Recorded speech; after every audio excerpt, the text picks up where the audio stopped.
This is a true story about a boy who loved horses. His name is Monty. Monty had a father his father was a horse trainer, and he was a quite violent horse trainer. So he would use violence to train horses, whips and sticks to make them obey.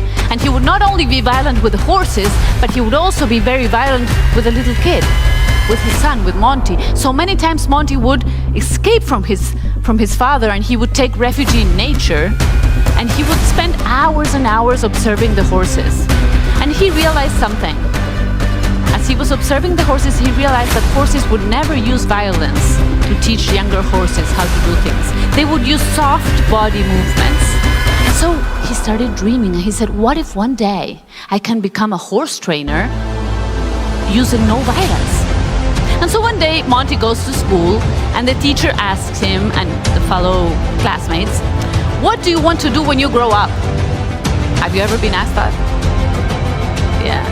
And so she said, write an essay about it.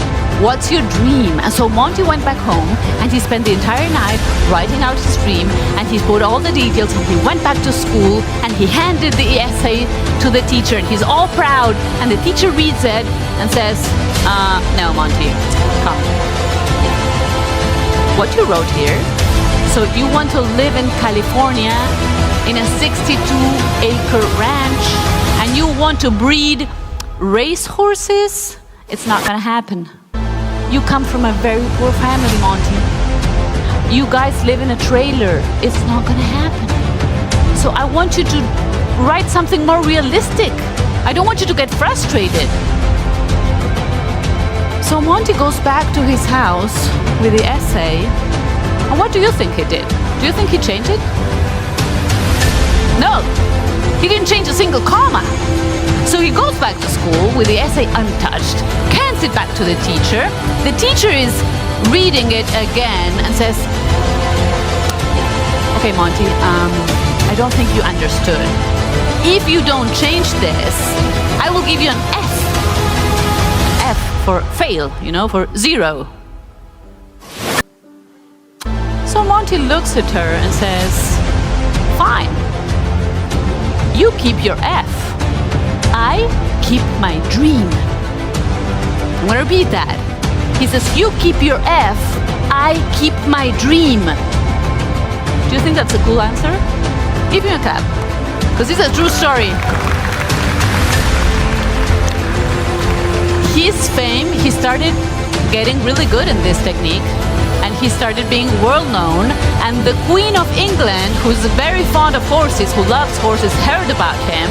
So she calls him and says, hey Monty, will you come and show me what you do with horses? I want to learn.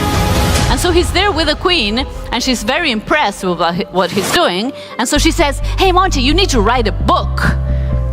And so he does. And he wrote a book that is called The Man Who Listens to Horses. The book became an international bestseller, and today Monty Roberts lives in California, and he lives in a ranch that is, how big? How many acres? 62 acres, and he breeds, of course, yes. And so this story tells you that never ever let anybody tell you that your dream is not gonna happen. Don't let anybody tell you, hey, stop dreaming, be realistic. No, dream big, go for it. And do what Monty did. He wrote it down. There's power in writing down your goals. Who here writes down your goals? Raise your hands. A fair amount. Let me share some powerful research with you. So research shows that only 4% of people who do not write down goals and dreams attain them, reach them, while 44% of people who write them down reach them. And that if you write them down, who here, most of you or many of you raised your hand when I said, do you write down your goals? Do you also reread them very often? Okay, a lot less hands. If you reread them often, your chances go way up, 200% more, just by rereading it. This is all research from University of Virginia. And I'll give you one more thing, just in case anybody there is sitting and saying, I don't know, I'm wondering.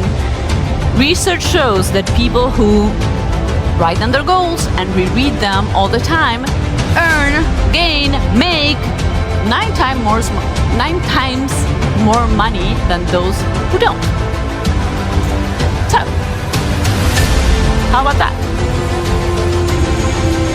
It is interesting. It's a very simple thing you can do that can bring you very big results. And I've known this for a while. And so when I published my first book, and I did this with my mother in the year 2010, we published our first book.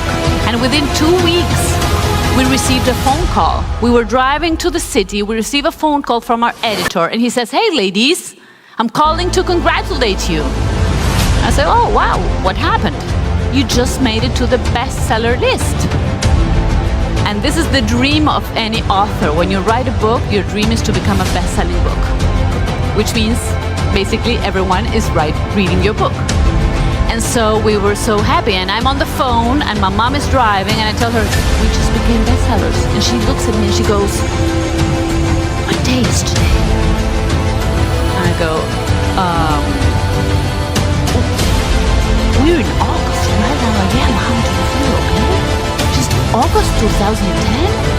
Yes, Mom, August 2010. She says, there's something I need to show you. We need to go back to the office. So she turns around, we go back to the office, and she starts looking through the papers and the folders, and she says, I need to show you something. There's a paper, and I've been looking at this paper forever.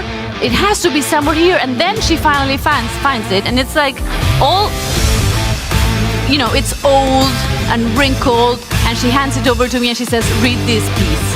And this little paper says, write a best-selling book by August 2010. The most interesting part of this piece of paper is that it had been written by her 10 years before we wrote the book.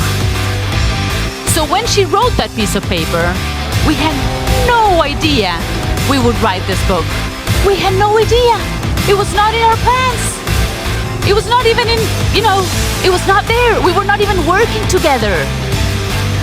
But she wrote it down. And it happened not only in the year she wrote it down, but in the month she wrote it down. And so that's why I want to encourage you guys, write down your goals, because something magical could happen. Something magical happened to us. Our book got published in I don't know how many languages. We were the first women in 40 years to receive a Golden Book Award. So many wonderful things happened just because of that. So now I want you to take a minute and think, what is your dream, and write it down. It could be something short. It could be something you want to achieve in 5 years, in 10 years. It could be something you want to achieve in a lifetime. It doesn't matter when.